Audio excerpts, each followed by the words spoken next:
to you. I'm recording this live, but I'm going to go ahead and post this on YouTube. So if you see this on YouTube, go ahead and like and subscribe. Love it. Love the support. Today I'm going to talk about just features that can help improve your overall Heroes of the Storm experience. Kind of having said that, though, this is probably for new people. Probably a lot of the people that have been playing this game for years will know way more than me on this. So this is mainly if you're kind of new. I'm doing this video the 25th of February of 2021. So, obviously if some things change a little bit, then it does from that. But first thing I wanted to address is the toxicity of the game. Not really an expert. I've only really played this MOBA a lot.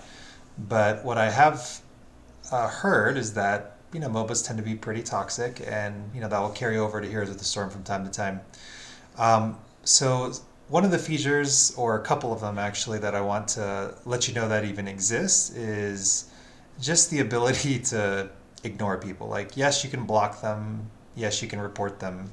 That is an option, but we're not talking about that. It's more of just like, if you're new and you're just like a little timid around hearing what other people say, whether it's solid advice or not, which most of the time it's not. Pretty much what you can do here is you can actually deselect, enable team chat. So number one, they can't type to you on your team, which is, I guess, frustrating if you're doing your own thing, but if you're learning and want to play with other people, but not really, I don't know, be subjected to what they may or may not say on your gameplay, then you can deselect that. Also, another thing I'd recommend, so they don't message you either after the game or during the game privately, is you can select this option. So deselect this if you don't want to see what they're doing in team chat, and then select this, or so only friends can actually message you. And then you can also select it so they'll invite you, because sometimes they'll invite you and be like, you suck, but they won't just say that. Say other things. Sometimes I've heard it all, and I'm sure most of you guys, if you've been playing a while, have heard a lot of things too. So that's one of the options. The other one I wanted to mention was voice.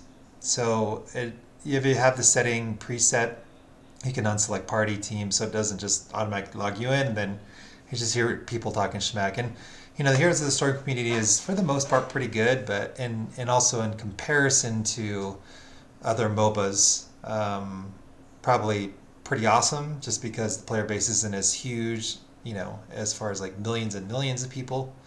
But I think the more people you get on any game, the biggest games are going to be pretty toxic in general, just because a lot of people are just douches, and that's just how they treat each other, sadly.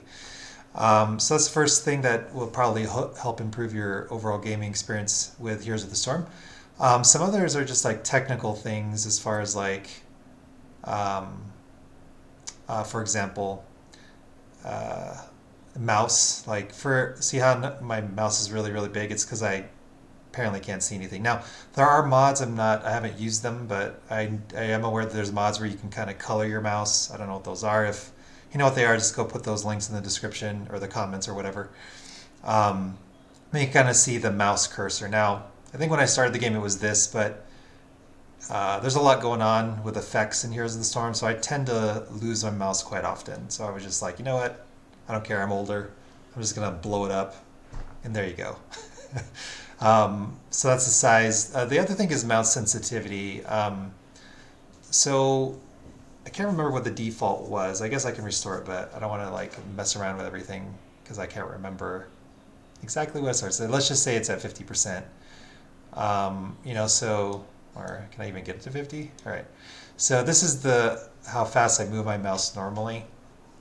I'm just like, it feels kind of draggish. I have to pull my arm over, I feel. So I'll just kind of increase it a little bit. But if I do it all the way, it's like, oh man, I can't hit any skill shots or whatever. And I think I had it on that for a good part of my playing time, and it's like, man, I can't hit anything. And it just makes it harder than it needs to. So, if you feel like you're having a hard time doing, or it feels like more work than it should be, maybe kind of mess around with that setting, especially if you have a skill shot character trying to land abilities, or you're having problems just right-clicking, and maybe you're just slow like me, whatever. But you know, whatever you can do to kind of help out with that. Now, another feature is, let's see, it's the, actually I had to write it down so I'd remember. It is the smart click-through, and I think that's here. Okay, so this one screws me up all the time. So right now it is selected. Okay, so I'll show you what it is. I have a little game running in the background. So let me turn down the sound here.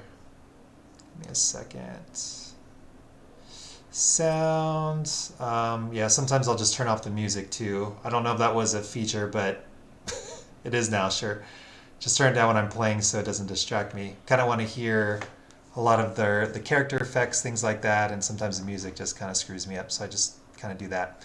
So smart click-through, when it's selected, basically it just makes it so you don't click on the mini-map, right? So I'm like clicking around, I'm like, oh gosh, there's a big fight, and then I'm like, I want to go over in this area, but not the map, right? So I'm like, oh God, and then it goes off to some part of the map that you didn't expect. I do that all the time.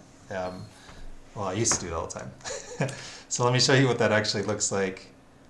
Let's see here. So gameplay, so if I unselect it,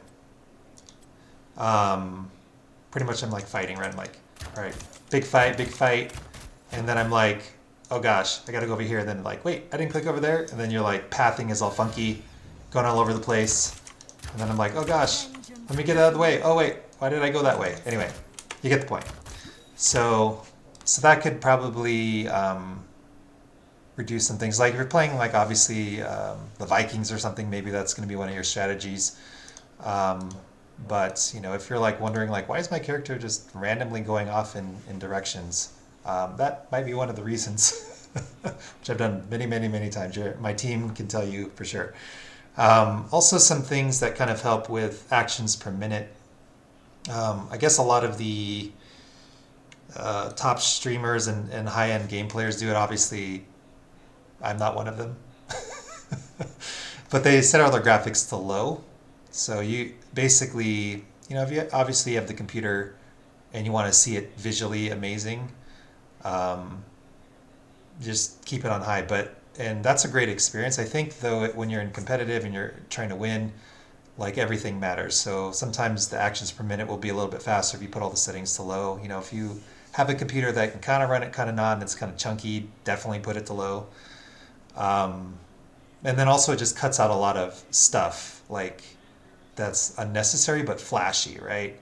So I won't demonstrate that, but that's an option. You just set them all to low here. I don't know. I mean, I guess you can mess with the effects, things like that. I'm not 100% sure. I usually just do this side, maybe the textures, things like that, if I do mess around with the low settings. Another thing too, which is kind of a good thing. So one of the options that I have right now, I do it so I can kind of click around and my character's still fighting. So you're like, if you do that, sometimes you're like, I don't even know where my character is. And then sometimes they're like, there's this big fight, there's all these effects on the ground, and like, I have no idea what's going on.